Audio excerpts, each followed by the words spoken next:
Dr. Caroline Leaf, neuroscientist for more than 30 years in practice and in research, says that an attitude is a thought plus a feeling or an emotion, a thought and an emotion. And when they come together, they create an attitude.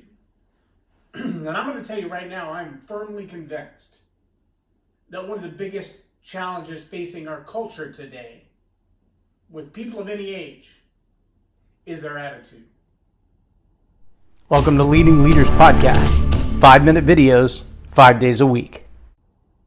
I'm Loren Norris with Leading Leaders Podcast.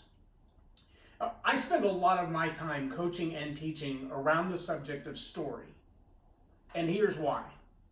Because the story that you tell to yourself in the mirror, in your subconscious mind when you're not even thinking that you're talking to yourself, those things that bubble up from deep inside you come from your core beliefs, thoughts, and how you feel about those thoughts when they come up. That's an attitude. So your internal attitude may be one of strife, of pressure, of stress, of anxiety, of feeling like a failure, and you're not even sure why.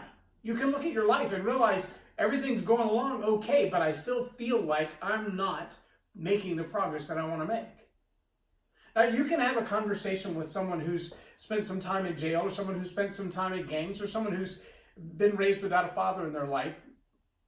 It doesn't take long to hear some of these defensive, aggressive, self-protective ideas that say, you're not getting in. I'm not letting you in my life. I don't trust you. I don't want to be around you. I feel like I got to do this on my own. I'm going to get mine. I'm going to get mine. If I have to take it from you, I'm going to get mine. And that kind of attitude of stay out of my space, don't tell me what to do, don't make me bow down or bend down to you, is becoming a very pervasive attitude even in the schoolroom. In fact, I shared an article on my social media just this morning.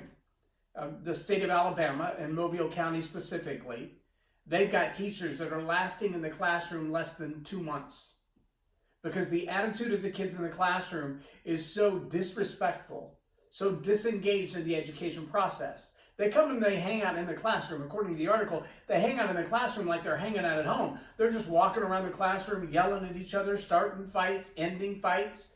And the teachers have no control whatsoever. When they ask for help from admin, they're told, just write them up. Write them up. Write them up. Eventually, with enough write-ups, we can do something about it.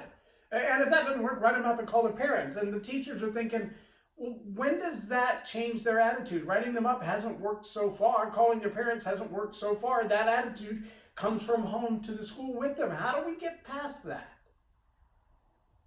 But see, if that attitude is the story that you're telling deep down inside your subconscious, if what you're telling you is that the only way you're going to get it is to fight for it because nobody's going to give it to you, nobody's on your side, nobody believes in you, no one's going to support you.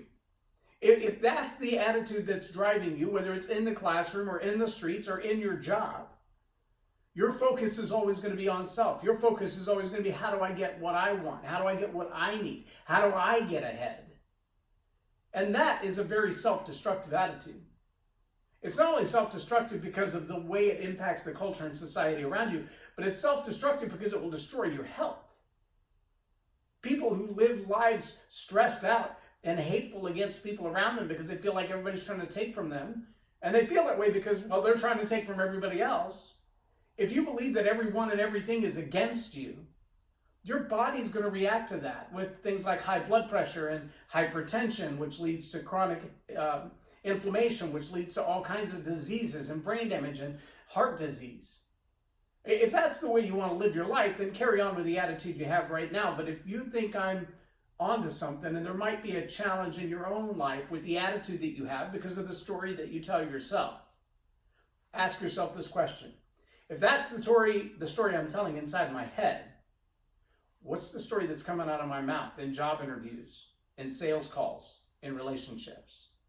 Chances are the story doesn't sound too different. Attitude, I believe, is the largest challenge facing our culture today. We've got to get a grip on it. You want your future to change your attitude. I'm Loren Norris with Leading Leaders Podcast for Tell It Like It Is TV. Have a blessed day. Subscribe now for our extensive video library of leadership lessons promoting faith, family, and freedom.